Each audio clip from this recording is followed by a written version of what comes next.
The 70 nearby Datsun dealers and learn how many ways Datsun saves. And by Jack in the Box.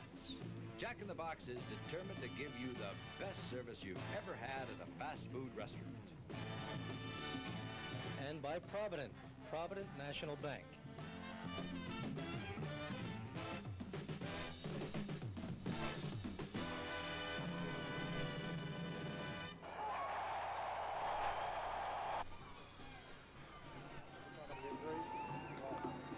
From the Nassau Coliseum in Uniondale, New York, the National Lacrosse League and Channel 29 presents the Philadelphia Wings and the New York Tomahawks. Good evening, Gene Hart, along with Ralph Lawler, and joining us will be Larry Lloyd for this, the end of our regular season telecast list, as the Wings have their back up against the wall.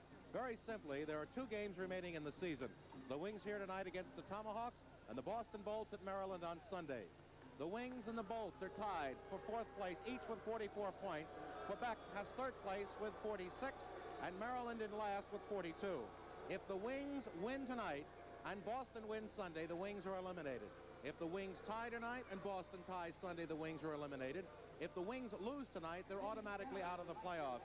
And to add a bit of note, if the Wings lose tonight and Maryland wins and beats the Bolts in Maryland on Sunday, Maryland will join Quebec, Montreal, and New York in the playoffs. It's that complex a situation. But Ralph, though the Wings have to win tonight, they also have to count on a Maryland win on Sunday, and they have to do it with a lot of injuries. Really amazing, too, Gene. I think there were just 2 games remaining that any of the 6 teams in the National Lacrosse League still a shot at the playoffs, which certainly is a sign and good testimony to the balance that exists in the league. You lose some of that balance when you lose some players, and the Wings have lost at least 2 key members of their club for tonight's game. One, Jim Hickey, who has been plagued by injuries in his 2 years with the club, has problems now with his left foot, twisted an ankle in the game last week. And, of course, Larry Lloyd, who had the broken bone in his knee. That really has kind of been the beginning of the end of the season as far as the Philadelphia Wings are concerned. The fleet-footed, high-scoring Lloyd missed especially in the power play, but overall his offensive punch is sorely missed. And John Grant, who went goalless, and the Wings lost to Boston 18-17 a couple of nights back, is going to have to come up with a big effort and get some of the goals that perhaps Lloyd would have gotten without him. An interesting note in tonight's game, it has no bearing on New York, that's already clinched first place in the National Lacrosse League. They have 30 wins and 17 losses, so it's a nothing game, the kind that you want to get everybody to play, to keep in shape for the start of the playoffs next Tuesday or Wednesday, and to make sure no one gets hurt. But we believe, Ralph, there'll be an added motivation, as Morley Kells never likes the clubs to go out there uninspired. And I would think the obvious motivation would be this. Philadelphia has beaten you 6 out of 9 games, the only club to hold an edge over our Tomahawks. And if you beat them tonight, you'll not have to face them in the playoffs. Yes, deep down in his heart of hearts, I'm sure there are clubs that Morley would prefer to play as opposed to this Philadelphia Wing team. Montreal, for example, they have beaten 9 times.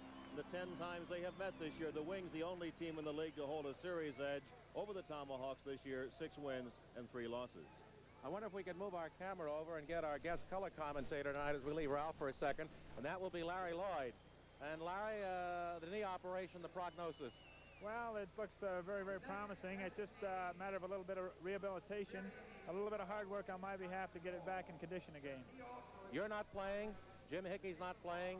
Jim Lynch is out. Just what are the Wings going to have tonight to beat this Tomahawk club? We're definitely going to have to have a lot of hard work. We're going to need some breaks, too, I believe. This Long Island club, they don't want us in the playoff. They've had trouble with us all year. And if we can't get a couple of breaks, well, we could be in trouble. Is Wayne Platt the key? I think he could be very, very much the key to this game. All right.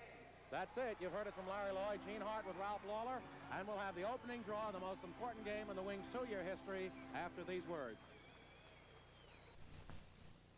Looking for economy and value in a car? Your Datsun dealer has 3 39 miles per gallon cars. The 1975 B210 hatchback, 2-door and 4-door sedan, loaded with standard equipment, built to last. 3 more ways Datsun saves.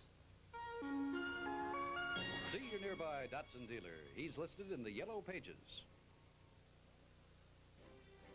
1971, Jack in the Box restaurants wake up the fast food industry with the Breakfast Jack. 1972, the Jumbo Jack makes history. 1973, it's the Big Shake. 1974, the Jack Steak Sandwich makes its debut. 1975, the year of the Super Taco. after year, Jack in the Box marches on. Watch out, McDonald's.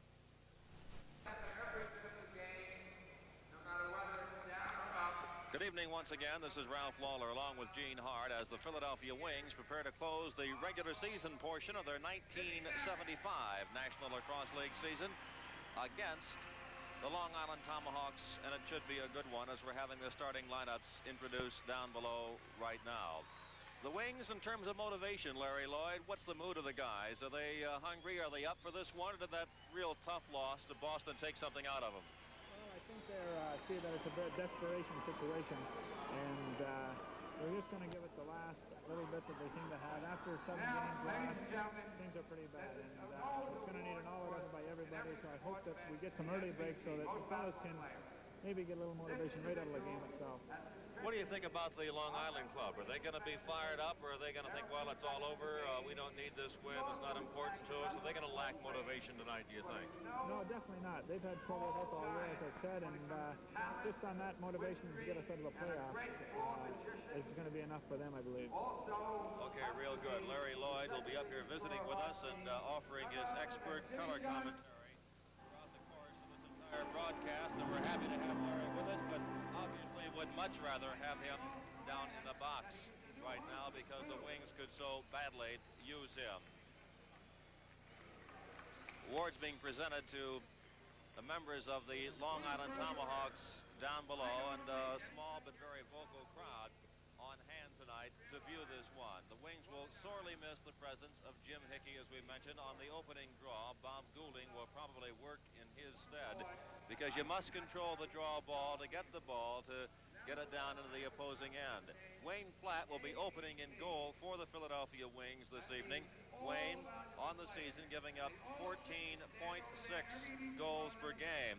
Down at the other end of the box, we have standing in goal for the Long Island Tomahawks, Tim Berry, and Berry has been effective on the season, giving up about 14.5 goals per game. This is the 10th meeting of the year between the two clubs. The Wings have won 6 and dropped 3, but the Wings have not been tough on the road this year. That's their big problem. They have won only 6, and they have dropped 17 games. At home, the Tomahawks, very tough to beat indeed. They have won 16 of their 23 games, and the Tomahawks have also been tough to beat on the road. The only club in the league now with a winning record on the road. They have won 14 of 24. Now, here at the Nassau County Coliseum this year, the Wings have taken 3 of the 4 meetings between the two clubs and 3 of the 5 that were played in Philadelphia at the Spectrum. Terry Lloyd being introduced as a starter for the Philadelphia Wings, along with Jim Rickbeal, and they're getting a mixture chorus of boos and some cheers. And centering in place of Jim Hickey on this first line will be Bob Goulding, who certainly has his work cut out for him tonight. Ron Ryan now, as they are mixing up the line somewhat, comes out. Ron, who's kind of a hot and cold performer this year, and the young man who had such a spectacular night against Boston, that valiant comeback. The Wings stormed from 9 goals behind to take a 14-13 lead before falling finally 18-17 despite 9 points by little Jimmy Wasson, and what a spectacular night he had. And of course the 6th starter for the Wings in goal down to our left, Wayne Platt, the most valuable member of the Philadelphia Wings in 1974, and the winner of that award in 1975, as announced just a couple of nights ago in Philadelphia, was number 17, Terry Lloyd, the first member of the Wings to be introduced out there just a few moments ago. To repeat once again, the Wings now dangerously close to elimination from the league playoffs with Quebec's 14-8 win over Boston last night. The Caribou move into sole possession of 3rd place, 2 points ahead of Philadelphia and Boston. Maryland also remained alive last night by defeating Montreal 13-11. If the Wings win tonight, the Arrows would be eliminated. If the Tomahawks defeat the Wings tonight, Philadelphia, the regular season champ in 1974, would be out of the playoffs. And if Maryland beats Boston on Sunday night, the Arrows, who seemed hopelessly out of the picture just a short time ago, would be the 4th place team. Maryland, Philadelphia, and Boston all would have 44 points, but the Arrows would have one more win than both teams. Pause now for our national anthem.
as you can see, really the possibilities as far as the playoffs, even though we have only these 2 games remaining. This game tonight between the Philadelphia Wings and the Long Island Tomahawks, and a Sunday night game pitting the Maryland Arrows against the Boston Bolts. We still have virtually endless possibilities in the way things wind up.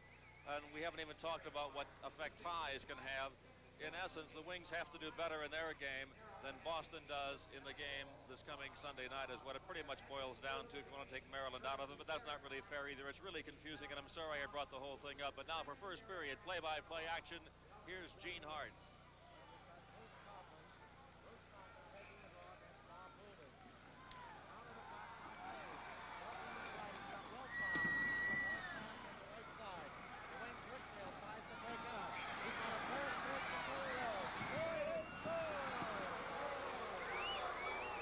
That's amazingly like what happened in the game of the last Thursday night.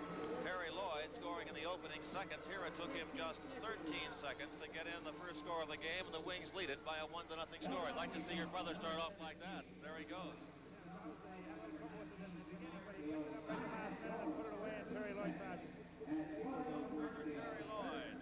cashes it in for the Philadelphia Wings, and Terry gets his 111th of the year. 1-0 Philadelphia.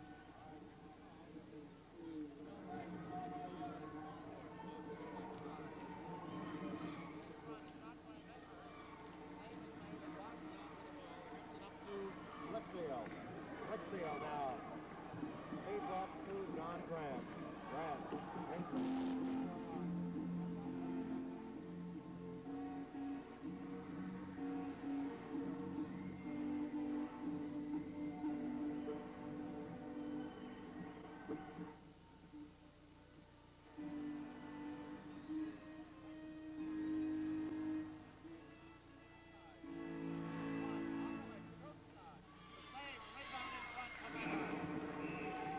There'll be no problem for the fans in Philadelphia to hear the organ. I'm sure you can hear it without benefit of television speaker this evening all the way across New Jersey and into Pennsylvania. I don't know if you can hear Gene or not. He's doing a good job. There goes Goulding. Now we seem to be all right. Goulding on the right side. Cross side to Bauer. To Terry Rowland. Rowland shot. And Barry got a piece of it, but wasn't sure where the rebound was. Up to Brian Keegan. Keegan now along the near side. Holds with the rest of the unit down. Dave Johnson, Larry McCarthy, number 2. That's Al Boothway.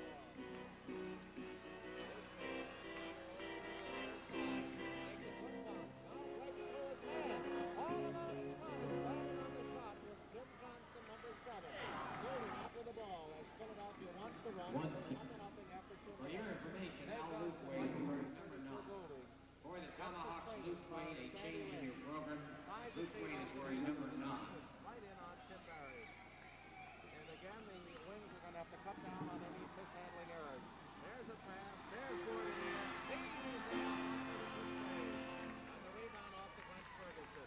Wayne is so tough in those closing shots, and now the Wings cough it up.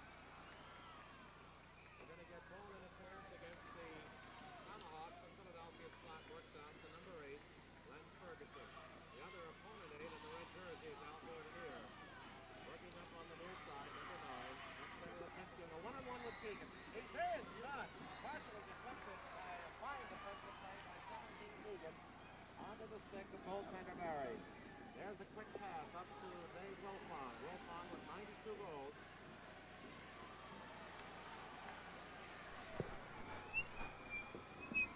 All right, up on the near side, we're going to make a mic switch. You understand you haven't been picking us up, and our good compatriot, Ralph Lawler, has made the switch with me. There's a hold in there against Henderson, none called. Here comes Doug Hayes up the middle. Shot deflected. Rebound in front, lost by Todman, off to Rick Boucher. Boucher now carrying the ball. Picking him up as Wilfong, 23, so Boucher gets it up on the right side to Lipinski, number 9. Lipinski at the circle. Gets a partial screen that breaks off from Boucher. Whacked out in there by Murdoch. Far side to Larry Ferguson. He's being worked over by Henderson. Cuts inside. Shot clock working its way down. There's a shot right in front by Grady. Rebound Lipinski. 2 fine saves by Tim Barry. As we're going to have a penalty coming up, a delayed call against Philadelphia, either Lipinski or Grady. And the Tomahawks have pulled their goaltender, and they have 6 forwards. There's Murdoch out there. Hayes with the ball. He's joined by Wilfong and also by Murdoch. There's a shot. That's wide. On the far side, trying to cover a Seacamp, and now we're going to get the call, and it's going to be a trip against Philadelphia. The game's first penalty at 3:57, and the Wings leading 1-0, with that lead now in jeopardy. Let's take a moment now to hear from Larry Lloyd. Lloyd, Larry, any trend of play so far in the first 4 minutes? I think the ball is moving fairly well up the floor for the Wings. We got one big save from Wayne Platt. That could really be important to get Wayne in the game early and also to get the team behind him. And if he can start moving the ball up to that head man on the fast break, we could surprise this Long Island team with that part of the attack tonight. All right, taking the draw will be Paul Warden. And for Philadelphia, John Grant. It goes back to Gordonier, flips quickly back to Barry so they can bring out the offensive 5. Barry comes up to the neutral line, plays off to Hayes. Hayes out there with Luthwaite, Wilfong, McGee, and Johnston. That's McGee, number 5. Grant and Sandy Lynch in front. McGee to Hayes. Hayes with a bullet. Save Platt. Rebound loose in front. They scramble for it. Collins doesn't get it. It rolls into the crease, and we're going to get a violation on Johnston. No, we're going to get it against Carm Collins, and it will be the Tomahawk ball. Jay Johnston now. As off goes Murdoch, and on comes far side is McGee. There's a scoop shot by Luthwaite. Very effective on that. The save is made. Luthwaite, number 9, his own rebound. Flip pass off to McGee, straight away to Hayes. Back to McGee. Shot, saved by Platt. Hayes lost the rebound, and it's taken out by Carm Collins, who has 10 seconds to get into the 4 zone. Does. Chased by Luthwaite. Boom from behind. He was set up on that check, and McGee breaks out, and New York has a 3-on-2. There's Wilfong ahead of the pack. He's in, and a great save by Platt has been just outstanding in the game's first 5 minutes. 1-0 Philadelphia.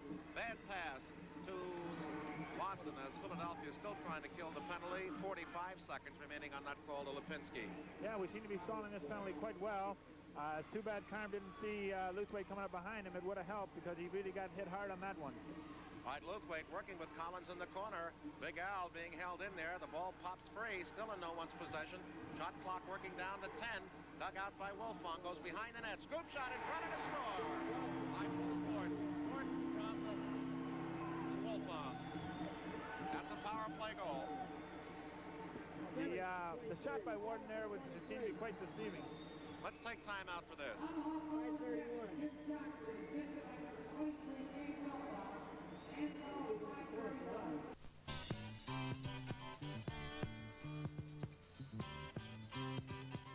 This basic problem with banks. You go in to cash a check, you look around for a teller you know, and they're all new from a week ago. So they check your signature, your balance. It takes time, and it's sort of embarrassing. There has to be a better way. Provident National Bank has a better way. If you have this card, any teller at any branch will cash your personal Provident check up to $100 without question. Help is on the way. Gee, now I won't even have to look around for, what's his name? Of Long Island, his 79th goal of the year. Wilfong gets the assist, a 1-1 gain, the score coming at 5:30 of period number 1. Well, before the game, Wilfong told us that he thought, or Al Gordonier, that the penalties were the things that hurt New York in their series against Philadelphia. And early here, it's the Philadelphia penalty. That's Art Seacamp, big angular at 6'3", breaking past Wasson. Oh, there's a man in front. That was McGee, but he couldn't take advantage of the break. Fed off to Medhurst, and the fine pad save by goaltender Wayne Platt. New York starting to bomb away now. The score tied at 1, but they're getting a lot of shots. Down goes Warden. The ball broken free by Wasson. Wasson hit, but keeps control. To Ron Ryan, rolling inside Seacamp. He tries the shot. The ball's off the stick. Back to Terry Lloyd. By Wasson on a bad pass. There's Art Seacamp. And there's little Jimmy Wasson forechecking, trying to knock the ball free, but Seacamp finally controls. And we have 13:40 remaining in the first period. The game tied at 1, and it's a must-win situation for Philadelphia. Out of the box now comes Murdoch along the near side. Bill Foote, that's Brian Keegan. There's Bill Foote, 21, being picked up by Wasson. Gets an inside screen from Keegan. Tries to roll through. Then a quick bounce shot that Platt covers and gets it off to Jim Rickbeal. Rickbeal, a quick pass up along the near side to Lynch. Goulding, 32 breaks for the net, well covered. So Lynch waits for the rest of the unit to come out. There's Ziggy Musial Musial trying to go inside. He's out to the near circle. Pass to Goulding, a bad one. And Terry Rowland will cover the rebound off the far boards. 27. Terry deep away, about 60 feet. That's Larry McCormick, number 3 on him. Pass to Sandy Lynch and a shot wide of Tim Barry. And the deep rebound bounces out of the box past Gordonier, and it will be New York possession. Now the Wings scored first early on, just 13 seconds into the period, from Terry Lloyd to take a 1-0 lead, but they got hurt with Lipinski off. Johnston in the power play goal, and it's all even, some 7.5 minutes now into the first period. All right, the Wings have out there Ferguson, number 8, 7 is Sandy Lynch, 11 is Ziggy Musial, 32 Goulding, and 10 is Carm Collins. That's Hayes feeding in front to Todman. The ball rolls free off to the far side. That's Seacamp. Scoop shot, and Platt the save, and it will be Philadelphia possession. New York getting a lot of shots, and Philadelphia being held away after their early score. Now we get an interference against Rick Boucher, number 6, on 14, Charlie Henderson, just to the left of your screen, and it will be New York ball. Yes, I think we have to watch the picks and screens. They seem to be calling them very, very tight as of late in the last few games, so it looks like Bill Dix is really up for calling a few close ones tonight. Well, Sandy Lynch got his man right around the throat with that stick, and that's going to be against Todman, and Lynch will go to the box with the Wings' second penalty. It comes at 7:49. It will be for high sticking. This could be the fall down of the Philadelphia Wings tonight if they're not very, very careful, and that is the penalties. I think Zenny got a what we'd call a bad penalty. It was in the backcourt, and it was just uncalled for, unnecessary, and they got a fine power play. All right, Warden takes the draw with Lipinski. Carm Collins out there, the premier penalty killer in the league, but they've got to get the ball first. And a fine play by Warden as he was on his back to scoop it along the box, back to Gordonier, sets it up for Tim Barry, and out comes the offense. You can look for the point man to be Doug Hayes. Left corner will be 20. That's Hayes with the ball now. The right side will be McGee. Johnston in the left crease and Wolfong in the right crease. There's a shot and a score by McGee. Power play goal number 2 at 8:10. And New York leads it 2-1 for McGee, goal number 57. So penalties continue to do it to the Philadelphia Wings. This has been the case so very often, as was certainly the case in their game against Boston a couple of nights back. McGee gets the power play goal, his 57th goal of the year. Hayes and Barry get the assist to the play. 8:10, the time of the goal, and so now it's a 2-1 game. The Tomahawks lead the Wings. Both Long Island scores coming in the power play. I think we're going to have to tighten up that man short a little bit. It seems to be a little bit too wide, a little bit too spread out. They're moving the ball around, and we're going to have to tighten up on those corners. All right, it will be Lipinski and Paul Warden. The ball kicked free, dug out by Charlie Medhurst. Up along the near side, he's got Murdoch, goes behind him on the far side. Bumped off the ball was the just goal scorer, Jan McGee, and Philadelphia in possession. Wings got a goal in the first 13 seconds. It had been shut out the next 8 minutes. On the near side, that's Rick Boucher being worked on by Murdoch. Trying to go one-on-one. Rolls inside the shot area. Winds up. Lets it go. Scores! Now the rookie does it again. Rick Boucher scoring for the Philadelphia Wings to even it at 2 for Boucher. Goal number 55 on the season. The goal coming at the 8-minute and 38-second mark of period number 1. We have a 2-2 game. Number 6, Rick Boucher. If you notice on that play, I think it's important that everybody else kept their man busy, and Rick was able to work right in down through the center, which is very often hard to do. But everybody else has got their man going. He just moves right down the center, gets a couple hard checks, steps back, and beautiful shot to the top corner over Barry's shoulder.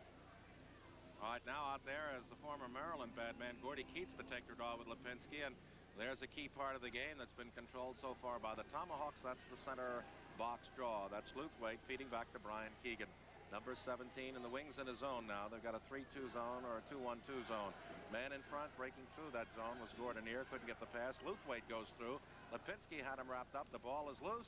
And who has it? Keegan had it momentarily. Boucher fighting for it, but didn't have control, and Gordonier comes up with it. Only 5 seconds left on the shot clock. 4, 3, 2, and they're not going to get a shot off in time. A goal is scored, but the shot clock expired, and the goal judge heard it and didn't put the light on. 10:45 remaining in the first period, and the game tied at 2. Gene Hart along with Ralph Lawler, and Wings Larry Lloyd. There's little Jimmy Wasserman, had a great night on Wednesday with 9 points in a losing cause against the Boston Bolts, his best single game effort in the NLL. There's Grad, right in front of Wasson. Reverse shot, and he bounces it short. And taking it out is Gordonier. Gordonier up on the right side as off comes number 14, Charlie Henderson, to the bench. Out there with Jay Johnston, tries to work in front. Slashing at him is Terry Lloyd. Lloyd still whacking at him. Finally dumps it off to Todman. Todman trying to cut inside. Grant can't. They play through the middle. Great check in there against Johnston. The ball broken free by Jimmy Wasson. The Wings have a 3-on-3. Now quickly up is Rickfield. They go back to Grant. Grant in, shot. And Barry goes low to make the save. And now all alone down the box is Hayes. And a bad pass. Oh, lucky for Philadelphia. Yeah, that was a real big break, especially after we missed down on our end. And then Hayes come out of the box, was standing there all alone, and the ball was overthrown. All right, quickly Platt up to Grant. Grant flubbles it, but it goes right back to Platt. That all cost Philadelphia about half of their shot time. They just have 12 seconds left on the clock. Roland out there now, along with Rickfield. There's John Grant. Grant off to Terry Lloyd, who cuts one loose and scores. Terry Lloyd with goal number 112. And that will come from John Grant, and the Wings lead it 3-2. Well, Terry gave him the go-ahead goal twice now. He broke the scoreless tie at the outset, now puts the Wings ahead 3-2 as we pause for this.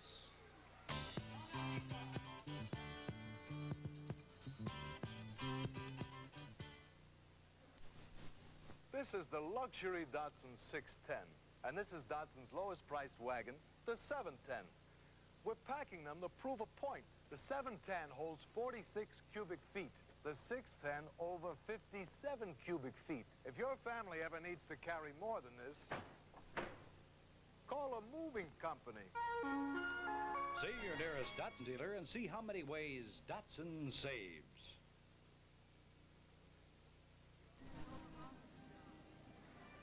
Terry Lloyd scored from Jim Rickfield and John Grant at 10:32 of period number 1. The Wings lead again by a 3-2 count on Lloyd's second of the night, 112th of the year.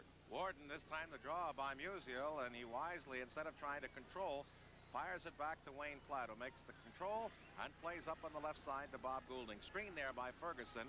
Played back to Sandy Lynch. Off to Collins. He's in. Shot wide. Good setup by Philadelphia. McGee is screened off nicely by Goulding. Lynch with the ball, but we've only got 15 seconds left, and we've got Carm Collins and Charlie Medhurst in front of the net. Just off to the side. Musial trying to break free. Collins and Medhurst really whacking away. Goulding now with 5 seconds on the shot clock. Flips a pass off to Musial. A shot. Barry the save. And he tucks his way back into the crease and gets a nice outlet pass down the box.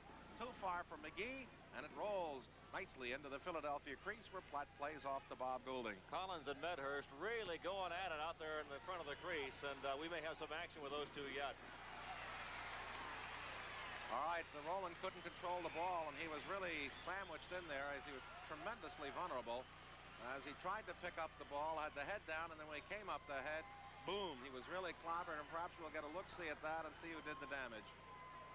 Terry Roland down, as you can see him there behind goaltender Barry, and he got hit right in the back of the head, it looked like, and he is now holding onto the head, and we're going to get a chance to take a look at this once again.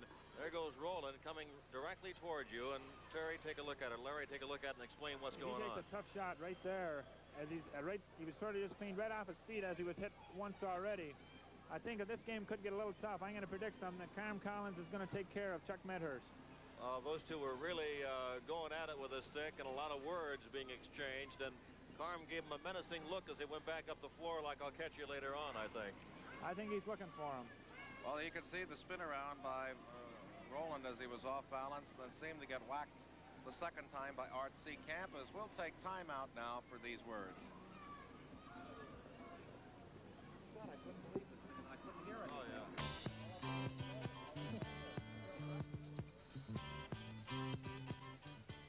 Stubbock Apartments in Woodbury, New Jersey. It's the ideal place to relax after a rough game, to work out the kinks in the pool, courts, country club, or just to lie back and enjoy the trees, streams, and clean country air. Terry Roland, number 27, without the helmet. Now, he really had his bell rung. He's very woozy as he sits down on the end of the bench, and the fact that he's on the bench rather than the locker room might indicate he may hope to get back. All right, McCormick into Jay Johnston. Cutting through the middle is Gordonier, bumped by Boucher, and loses the ball in Philadelphia quickly back. With the ball is veteran Larry Ferguson. His bad pass blocked by Gordonier and recovered by 7, Jay Johnstone. Johnston looking for McCormick down in the right wing corner. Up to Keegan in the middle. That pass broken up nicely by Derek Forbes. It rebounds away from Lipinski and back to Al Luthwaite. Luthwaite now feeding off to Johnson 7. His pass off to the near side. Carrying and controlling is Gordonier. A bad pass in the middle. As Long Island getting careless, Ferguson picks it off up to Lipinski. Lipinski pass Wharton, a shot partially blocked by McCormick. And he made a fine defensive play, and New York with the rebound. Up on the far side, Charlie Henderson going one-on-one against Ferguson. But the old man takes him out of the play nicely and guards that lane to the net. Ferguson tries again. And this time Henderson beat him, but Platt made the save. With the ball now is Ted Greaves. Big, strong, 6'3", 210-pounder usually gives the wings fits. Back to Doug Hayes. Pass lost by Wilfong. Controlled.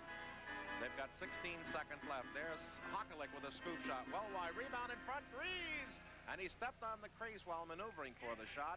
Never got it away, and Bill Dix caught it and made the play call. I think the game is starting to tighten up a little bit now defensively. As you notice, both teams are getting back. Jimmy Watson scores on a fine one-on-one maneuver right off the crease. And it just goes to show you that no matter how big you are, he had a big man on him. He moved in there very nicely underneath his right arm and just picked the ball off and put it right in behind Barry. That was a super pass, Al. It's number 78 now for Jimmy Watson on the year. The Wings take a 4-2 lead at 12:51. Boucher gets one of the assists. I didn't catch the other one. Did you, Gene? John Grant. John Grant gets his second of the night. The Wings lead it 4-2. There you see Watson doing it again. All right, there comes Murdoch. He's in and scores. Well, Murdoch counters very quickly to make it a 4-3 game. The Wings leading. That goal coming at 12:58, just 7 seconds after the goal by Jimmy Watson. The Wings lead is sliced from 2 now to just 1 as Murdoch cashes it in for the Long Island Tomahawks in the season now for Murdoch. That's goal number 19. Larry, is there an error on that play that you can get a clean break like that off the draw? Most definitely. Our defensive man, I'm not sure quite who it was on that play, does not let that man get in behind him at any time. He was obviously carried away with the ball coming out at center and forgot about the man dipping in behind him. All right, Bauer makes the play up to Watson, avoids the check, loses the ball. That was Seekamp in there, and it's tapped by McGee, number 5, back to Bill Foote, 21, up on the near side to Charlie Medhurst. That's Ron Ryan, they call affectionately Wolfman in Philadelphia. Watson is picking up number 21, Bill Foote. That's Medhurst. Pass over the far side, picked off the ear of John Grant, a give and go in front, or a pick and roll, and it was mishandled by Foote. And Philadelphia's played right up the middle. Ron Ryan to number 19, Rick Beal. Rick Beal on the right circle. Philadelphia 20 seconds on the shot clock. 6.5 minutes remaining first period, and they lead 4-3.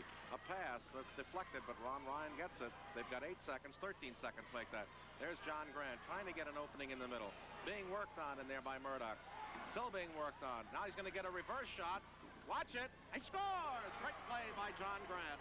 Great move. He faced the backhander, faked it, and then went with a forehand left-handed shot. John Grant now limping off, apparently favoring that bad hip once again. But John Grant gets the goal, and for the big man, that's number 62. Ron Ryan gets 1 assist, and Rick Beal gets the other. Ron Ryan, who's had his difficulties lately being kept off the board with very few points at all, gets his first of the night, and for Rick Beal, his 3rd assist. For John Grant, a goal and 2 assists, and Philadelphia leads 5-3 with 6:05 remaining in the first period. Do or die, remember, it has to be a combination of a Philadelphia win and a Boston loss or tie at Maryland on Sunday. There's Terry Rowland back, and he's coming out with spit and vinegar, along with Lynch. And Rowland's going to try to break his way in, and he scores! Terry Rowland! Well, he let him know right quick that he's okay, didn't he? He looked really good on that play. You never know, he was just taken off the floor a few seconds earlier. He really has a lot of determination for a fellow that is not in shape. You see, he just broke in, shot over the Long Island player, which formed a little bit of a screen. John, I've noticed, particularly this year in watching Rowland, that he's got a great ability to be able to get a good shot on the corner while moving away from the net, and that seems to catch goaltenders off balance. What? He's moving and lets it go right there. Not only can he shoot that way, but with a man right on him. He's very, very capable of just taking the shot from the check and moving the ball as well. Extremely strong, is he not, Larry? Very For sure. Possibly one of the strongest fellows on the team. Larry, on a play like that, could it be that some players wait too long for too fine a shot and perhaps would learn from Terry Rowland to let it go in that kind of position? No question. All right, 6-3 Philadelphia. There's Hayes. He's going to cut right in and score. Oh, real shooting gallery all of a sudden now, Gene. Doug Hayes gets his first goal of the night, not his first of the year. That's 1 103 on the season for Doug Hayes, who appears to have the scoring champion pretty much locked up. That goal comes at the 14:26 mark, and it's a 6-4 game. All right, there he goes, and maybe there was a screen here, John. Let's see, but it looked like it was just a bullet shot that got past Wayne. Yeah, that shot was a really nice shot. Wayne come out, did everything what a goaltender should do. He just put it in the corner where it should go, and a nice goal. Golding makes a good play to flip it back into the Philadelphia zone. Sandy Lynch controls. Almost a wraparound by 23 Dave Wilfong, but Sandy avoids it. Quick pass up to Golding, and Golding is really clobbered by Graves, and there's the outlet pass to Wilfong. Wilfong going to cut in all alone on Platt. Scores. We are really scoring them in bunches. That one comes at 14:47. We have had 3 goals scored in 36 seconds. One by the Wings and 2 now in 21 seconds by the Long Island Tomahawks. Wilfong gets that one. His first one of the year, rather of the night, and it's a 6-5 game. The Wings lead is sliced to only 1. Great play by Graves, who not only rattled Goulding's teeth, but then picked up the loose ball and made the good outlet pass to Wilfong, who scored. Denny Lipinski is questioning Bill Dix at center box, and I don't know what the argument might be. Let's look at Wilfong going in again, a very tough shooter. His 93rd of the year. All right, the Wings have led by 2. They led as much as 3 at 6-3, and then the Tomahawks have gotten 2 quickies. Again, Philadelphia has been very solid in the second half of this period in getting the draws. Gets it back to Platt. Platt quickly up to Larry Ferguson, who's out there with Lipinski 9, number 6 Boucher, number 25 Grady, and number 5 Derek Forbes. That's Grady with the ball. Wipe that by Seacamp. We've got a stick out of the box, and I don't know who it belongs to. There's a stick out of the box, and who doesn't have one? But here's Medhurst working up on the near side. Breaking right on in. Wants to get the shot, and it's wide. That looked like Murdoch, who lost the stick number 32. There's Gordon Ayers. New York threatening to tie this game. And Platt the big save. The rebound fumbled for and fun. Dug out by Boucher and lost. And now I think we're going to have Seacamp whistle for a crease violation in Philadelphia ball. Seacamp very fast, Larry. You ever done any foot racing with him? He can fly. Yes, for sure. Probably one of the quickest on the Long Island team, and possibly one of the quickest in the league. All right. Rick Beal to Grant up to Ron Ryan. Ryan trying to penetrate through Medhurst, does, but we're going to have a penalty, and it's going to be against number 3 McCormick for high stick, and it will come at 15:47. New York's first penalty of the game and the Wings' first power play. So the Wings get their first shot now with the manpower advantage. The penalty coming at 15:47. McCormick gets 2 for high sticking. That gives him 65 penalty minutes in the year as we take this time out.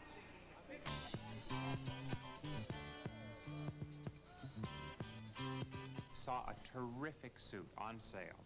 Well, I've got some savings, so I go down to the bank and they tell me I can't get my money out for 2.5 years. Now, you know that suit's not going to be on sale 2.5 years. There's got to be a better way. Provident National Bank thinks savings certificates are a good idea, but not for all your savings. That's why we also offer 5% statement savings. It's a decent amount of interest for money you can get right away. Help is on the way. What do you think of the suit?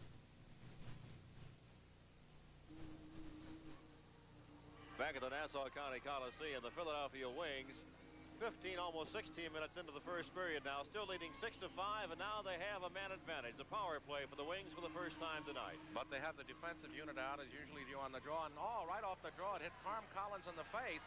Carm is staggered. The ball is still loose. Carl may have got that in the eye. Now we get a stoppage of play, and the injuries now coming fast and furious. Rowland shaken up. Collins apparently hit in the eye with that face-off from Goulding that came right off his stick. Let's look at it, Larry. Really quick. That happens once in a while. It happened to me. I got caught in the throat one time, and I was out for 2 weeks, and I couldn't talk. Carm just had his head in the wrong place, but in Carm Collins style, he won't lay on the floor very long. He wants to get off. He wouldn't give anybody an advantage that he might be hurt. Oh, it came so quick. That ball weighs about 6 ounces, I guess, and it's very, very hard. It's not a soft ball. If people are thinking of a soft rubber ball, it's hard. That is like getting hit in the face with a rock almost at point-blank range. You could break a nose pretty quick. Well, since there is blood out there, I would assume that it's from the nose and not the eye. The Carm is tough. He'll put a couple of splints up the old schnozola there and be out quickly. Larry, have you ever seen anybody tougher and more gutty killing a penalty, a 1-on-2 or 3 as Carm Collins is? Not in my days of lacrosse, I haven't. Maybe there has been, but I haven't came across anyone. All right, Wings with a power play, but they lose the draw to Medhurst. Long Island has to get the ball up in 10 seconds. There's a play off to Barry. They like to use the goaltender. He's bumped. Here comes Greaves up the middle, and he makes it a feed off to Henderson. And now watch. Greaves will go off, and this is what Morley Kells like to use, his little scat backs. So he has out there a bad pass, and you see he had out there Foote, Keegan, Henderson, Johnstone, the fast he men. brought Barry up also out of goal. All right, power play. Let's see what we set up. We've got Rick Beal and Ferguson at the corners. The point man is Grant. The crease man, Terry Lloyd and Lipinski. There's John Grant. There's Rick Beal. A shot. Score! Rick Beal from Grant. And power play goal, and Philadelphia leads 7-5. And, gee, that's what we need, Larry. That kind of shooting. I'll tell you, it's really nice to see our power play score for a change. They've had trouble over the last couple of games, and Jimmy Rickbeal in a new spot tonight on the corner just winds up and puts a fine shot in the top right-hand corner. Jim Rickbeal from the right corner hits it in. 16:33 the time of the goal. 7-3 power play goal for the Wings. John Grant gets one assist, and Larry Ferguson gets the other. Well, we've had 3 penalties to the Wings, Lipinski and Sandy Lynch, and to the Tomahawks, Larry McCormick, and they've all resulted in power play goals. Philadelphia leads 7-5 with 3:27 remaining in this period. And John Grant's having one of those nights, a goal and 3 assists. Jim Rickbeal, a goal and 3 assists. So that line working well.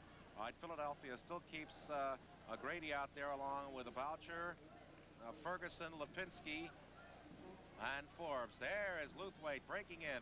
Forbes grabs him, knocks him off the ball. No penalty is called. Double teaming is Lipinski. The ball is free. We're going to have a penalty, and it's going to be against either Gordonier or Luthwaite for slashing in there. Philadelphia pulls the goaltender and will go with 6 forward. There's the fast break to Lipinski. All alone, a shot. Oh! Brady had the ball and fanned on a great pass from Lipinski, but now the penalty will be called. I think Ballpark may not have been expecting the pass at that point, and did not get the stick on the ball. So we have the penalty going against the Long Island Tomahawks, and coming off quickly is Al Luthwaite to sit down for 2 for high sticking. Power play for the Wings, their second of the night.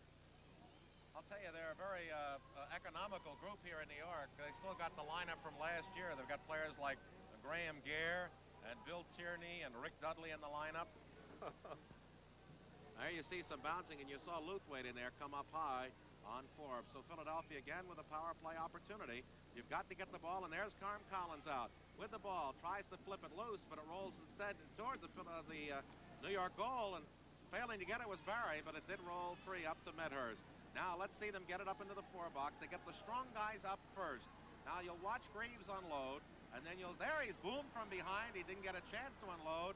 He waited a bit too long, and Rick Boucher rang his bell, and the ball rolls off to Philadelphia's Terry Lloyd. Out comes Grant. We'll probably have again Terry Lloyd, the left crease, Lipinski, the right crease, Rick Beal, the right corner, Ferguson, the left corner, and Grant, the point man. Against the box. There's a pass to Ferguson. Back to Grant. Grant off to Rick Beal. This time he's well picked up in there by Hayes. Grant's got Ferguson open. He's in. He shoots. It hit the post. Rebounds back to John Grant. He winds up. Off to Rick Beal. No shot. Back to Grant. Grant winding up again. Fakes. Lets it go. And this time right into the midsection of the goaltender Barry. The ball is free. Philadelphia again in front. Rick Beal off to Lloyd. Oh, he shot wide. And brother Larry right behind us has put his hands in his head. And here we've got Gordy Hayes going in all alone. Doug fakes a pass, and it's a bad one. But he'll probably get his own rebound, and does off the left corner. Feeds in. Here comes Henderson by himself. Platt with a marvelous save to prevent a shorthanded goal. And that's where New York really works well in bringing men lightning off that bench and down the box. Philadelphia with 35 seconds left on the penalty to get a goal. They lead 7-5 with 1:20 remaining in the first period. There's Rick Beal off to John Grant. Off to Ferguson. Back to John. John trying to draw up the Fergie. He's got his shot and lets it go wide. Rick Beal with a rebound. Shot clock still working. Rick Beal trying to draw a man off. 6 seconds left on the shot clock. Grant will read it and let it go. To Lloyd. Oh, he hit the side of the net. Lloyd hit the side of the net. And the ball's still in that New York crease. And I think we're going to get a New York crease violation, and it's going to be Philadelphia ball on the right side. 8 seconds left on the penalty, and they get the shot clock recycled. Now they bring Terry Rowland out. He'll take Ferguson's place on the left point. They've got to get that shot off quick. Grant in. A pass to Rick Beal. He scores! Make that Lipinski. Zenny Lipinski got the pass from out front from the right crease and put it in as the Wings. That will we get it into the power play or not? Was after I think it was at zeros. The penalty ended at 1907. It is 1907. Would not be a power play goal. Lipinski from Grant and Rick Beal. 1907, the time of the goal, and the Wings lead it now by an 8-5 score. There were a lot of promising things on that power play. Not only the fact that we did get a goal, there's a lot of good hustle, a lot of very, very fine passing around. And I think if that's an indication that our power play could come on and really could help it in this game right here. All right, Rick Beal and Grant having a superb first quarter, each with 1 goal and 4 assists. And now the ball is taken out by Wasson. And Wasson had a slump there, but what a marvelous performance on Wednesday night on a losing cause against Boston. 4 goals, 5 assists. There he goes up to Ron Ryan. Ryan with a shot. Barry loses the rebound, but Terry Lloyd has to go behind the net to control as he's being slapped at. Oh, slapped at again by Seacamp. And the ball is loose, but Ron Ryan picks it up. Seacamp really working over Brother Terry. There's Spooner with the ball. Shot hits the back of the net. And it will be New York ball. Now watch, let's see if they pull the goaltender. They've got 12 seconds left. Let's see if Tim Barry starts to go off. There goes Medhurst, and there goes the goaltender. Medhurst right up the middle. The ball is loose. Terry Lloyd's got an open net. Fire that ball into the open net, but it's not going to get there in time as the first period expires. A wing-ding 20 minutes for Philadelphia with the score. The Wings 8, and the New York Tomahawks 5, and we'll be back with Ralph's, or we're going to stay right here for Ralph's wrap-up. Okay. Take a look at what happened in the first period. The Wings took the lead very early. Terry Lloyd scoring his 111th goal of the season just 13 seconds into the period from Jim Rickbeal. And the Wings are on top 1-0. Although the lead, though, was short-lived because we had Johnston tying it up 1-1, 5:30 into the period. That was on the power play with Zenny Lipinski off. Will Fong came up with the assist. Long Island then took the lead for the first time at the 8:10 mark from McGee and another power play goal as the Wings' costly penalties were hurting them very badly in period number 1. Boucher tied it at 2 for the Wings. Terry Lloyd gave the Wings a 3-2 lead, and they never trailed again. That was the 10:32 mark of the period. Wasson, Grant, Terry, Rowland, Rickbeal, and Lipinski getting goals in the period for the Wings to lead now by an 8-5 margin. John Grant with 1 goal and 4 assists. Jim Rickbeal 1 goal and 4 assists. 4 penalties in the period, 2 on each club for 4 minutes, and 2 power play goals so far for Long Island and 1 for the Philadelphia Wings. The Wings lead it by a score of 8-5 now after the first period of play. And we'll be back right after this.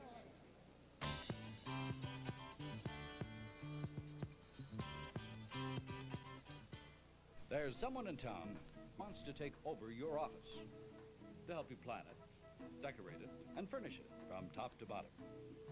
Working with your designers or theirs, the Frank Wolf Company will help you create an environment that's totally functional and unmistakably your own.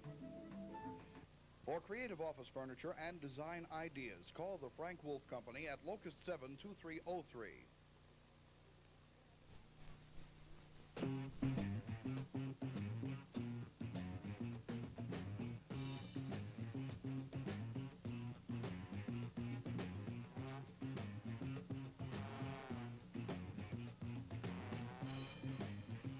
After you pay for your room and board at Club Med at Tirani, virtually everything else is free.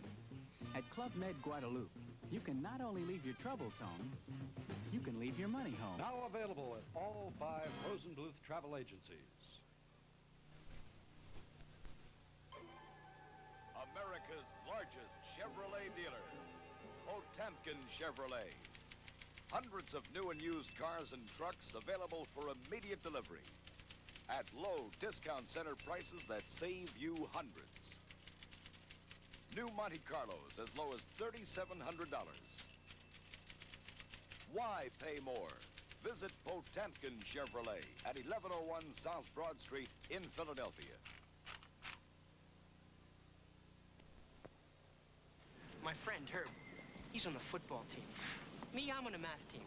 But we both wear the same sports shoe, Jocks by Tom McCann. Herb told me about the padded ankle, cushioned inner sole, and the special action-molded sole. And he told me that I could get this pair of Jocks for only $16.99. So who says football players are all muscles and no brains? Not me, Herb. Jocks from $16.99. Who needs expensive shoes when you've got Tom McCann?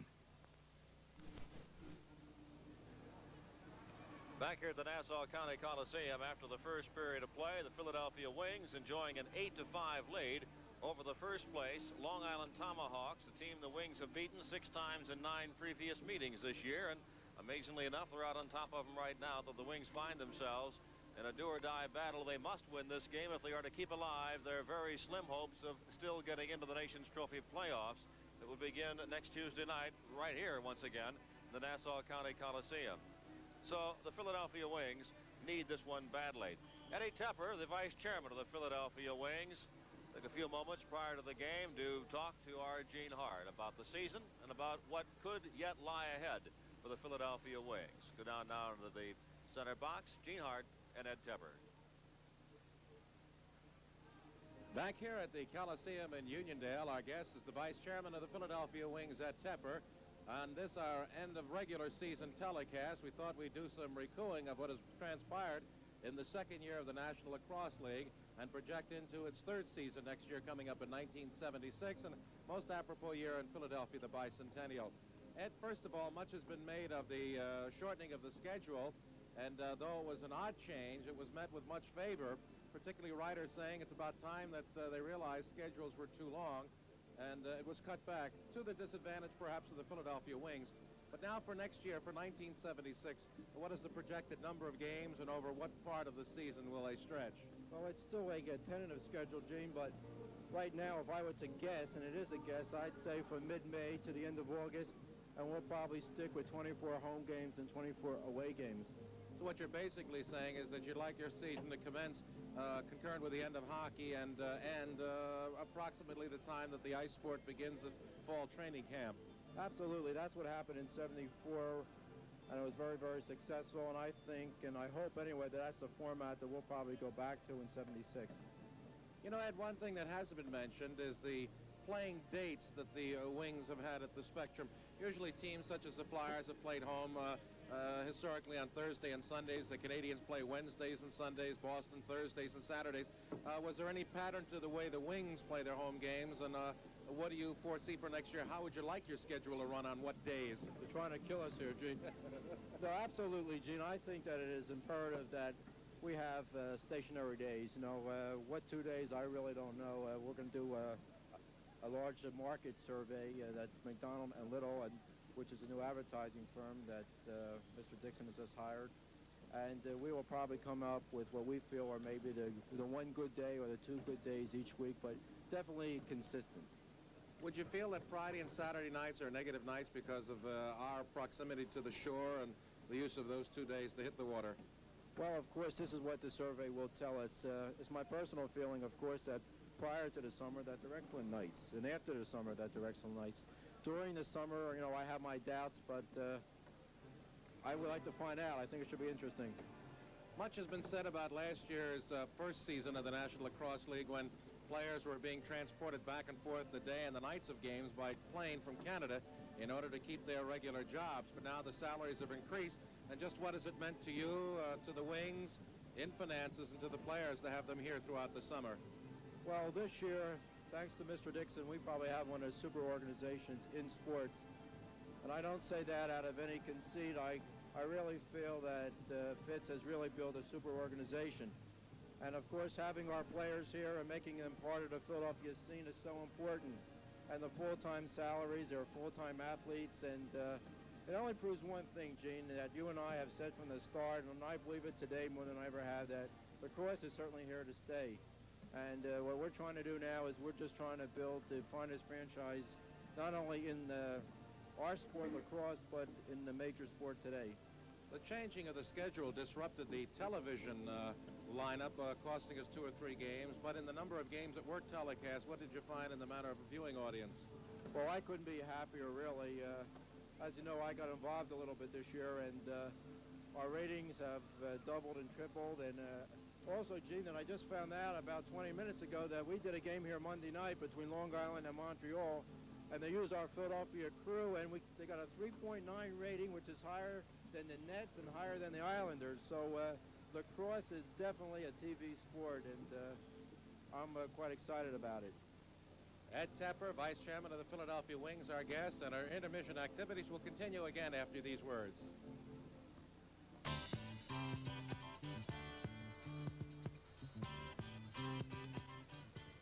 John Grant and Dirk Forbes need to unwind. They head for home. Stony Brook Apartments in Woodbury, New Jersey. It's the ideal place to relax after a rough game, to work out the kinks in the pool, courts, country club, or just to lie back and enjoy the trees, streams, and clean country air. Stony Brook's the perfect change of pace, a peaceful haven after a hectic day. See why John and Derek head home after the game. See Stony Brook. For information, call 609-845-5255.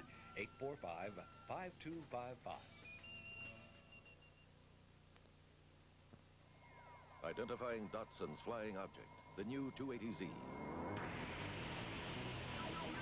High-performance fuel injection, advanced power, increased torque. Its only limitation is the ability of the person driving it.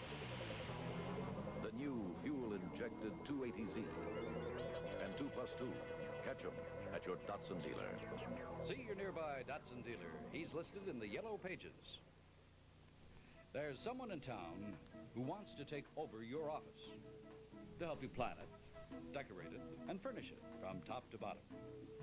Working with your designers or theirs, the Frank Wolf Company will help you create an environment that's totally functional and unmistakably your own.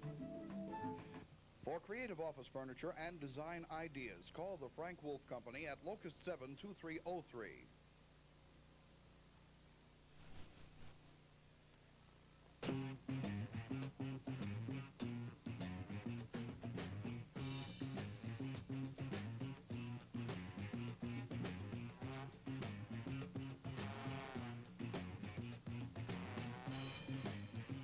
After you pay for your room and board at Club Mediterrani, virtually everything else is free.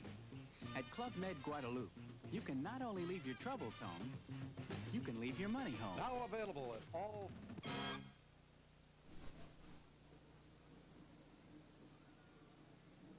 Back here at the Nassau Coliseum, we're live between the first and second periods with the Wings leading in a must game 8-5. And our guest is a guy I'd much prefer, like Larry Lloyd, to be on the box right now, helping Philadelphia win this big one, is Jim Lynch. And Jim, it's good to have you on for the first time on television, but we're unhappy that you're not in uniform. Yeah, I'm very unhappy I'm not in uniform too, Gene. I wish I was playing. Usually people figure that the last thing you can get because of the protection of the gloves is a broken finger. Perhaps you could show the cast and tell us how it happened. Well, we were playing in Quebec City the other night, and I slipped on a very slippery floor, and my glove fell off, and Jim Higgs gave me a kind of a wicked slash and busted it off. All right, now let me ask you this. There are right-handed shooters and left-handed shooters. Would it be possible, if that wasn't the pivot hand, to be able to play and shoot well with a broken finger? Yes, it would. I wouldn't have to. I could have got my my hand, or my stick taped to my hand, and I would have been able to play. But this hand, I can't hold on to my stick at all. All right, what's the prognosis? When will the cast come off, and when the playoffs come, will you be ready? They say about 3 weeks, but I hope, if we get into playoffs, to be back in about a week. Jim, again, as we talked to you on radio one time, you were the Rookie of the Year last season with the Montreal Quebecois and John Ferguson, and the surprise, perhaps, in the early part of the season was your trade to Philadelphia, and I believe at that time you said that your inability to get along with Jim Bishop, which doesn't put you in a very small minority.